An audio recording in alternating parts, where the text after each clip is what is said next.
Hello mga kaya, so magandang araw mga kaya. So dito na naman po tayo ngayon. May makina tayong katabi.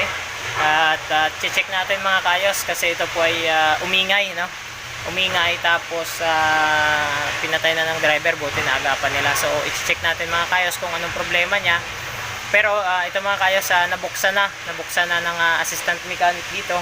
Dito po pala tayo ngayon mga kayos sa EPSA Rosario, no? So binuksan niya na at sinek niya dito yung compressor. Ay wala namang problema sa compressor, tapos binuksan yung crankcase, yun may nakita siya dun sa ilalim. So mga kayos, pero bago yan, gusto ko nga pala i-shoutout si Miguel Navales. So maraming salamat mga kayos sa suporta. So mga kayos, tara samahan nyo ako at i-check natin yung problema nito. Itong makina na to yung 6HE1, no? So tara mga kayos. Mga kayos, yung makina na umpisahan na to, baklas ni Kaayos Joel. Ito, ayan. Yan yung assistant mechanic dito mga kayos. So ito, binaklas niya na, chinik niya dito yung compressor, tinanggal niya dito. Ito, yan. Wala naman siya nakita ditong problema sa ating compressor. Tapos nung isinilip niya dito mga kayos sa loob ng gear, may nakita siyang puti, no? Yun pala isang thrust washer mga kayos. So yun, kaya hindi niya na ibinalik dito yung compressor tsaka yung injection pump. Tapos tiningnan dun sa ilalim, yun nga, may nakita nga daw siya na puti na manipis. So sabi niya thrust washer, kaya yun mga kayos, ano. So i-check din natin mga kayos sa ilalim, pupuntahan din natin yan para i-check natin siya. So itong makina na to mga kayos, ito yung 6HE1, no? Ayan, no?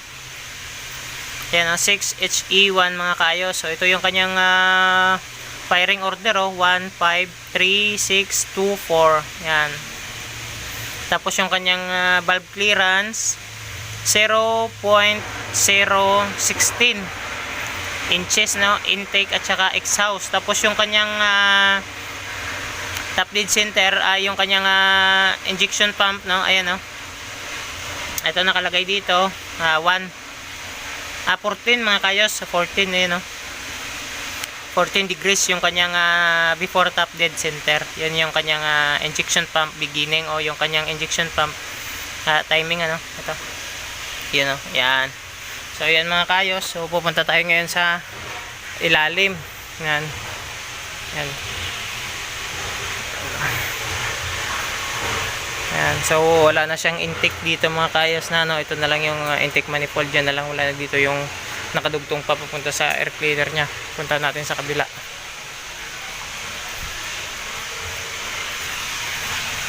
Ayan. So ayan mga kayos, nilagyan nila ng cover kasi umuulan, no?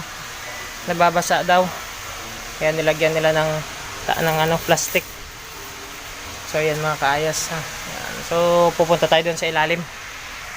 So ayan mga kaayos, punta tayo dito sa ilalim. Ilan ng crankcase yan mga kaayos. Ayun na yung kanyang crankcase, so tinanggal na ni Kaayos Jubel. Yan, ayan. So bukas na to dito, sisilip na lang tayo dito mga kaayos. Yan. So ito dito mga kaayos, oh. Yan, ditong thrust washer yung natanggal. Yan, so ang gagawin natin ito mga kayos, uugain natin to yung sigunyal nito kung gumagalaw. Yan. Yan, ito wala ng thrust washer dyan, no? May thrust washer yan dyan mga kayos sa journal na yan. Yan. Ito na yung sa ano nyo, papunta na to dito. Ito yung sa hulihan na side. Ito yung kanyang ng oil pump nyo. Ito. So stay tuned naman kayos, at ipapakita ko sa inyo na aalogin natin to yung sigunyal kung may play. Yan. Oh. Okay, may play na, oh.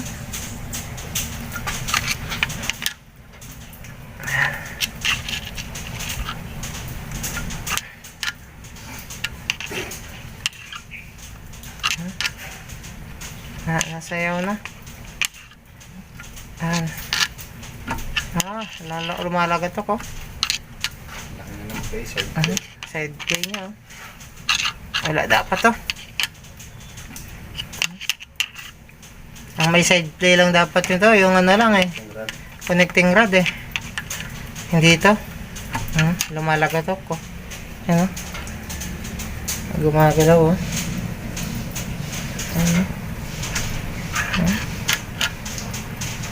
Yan, gumagalaw o.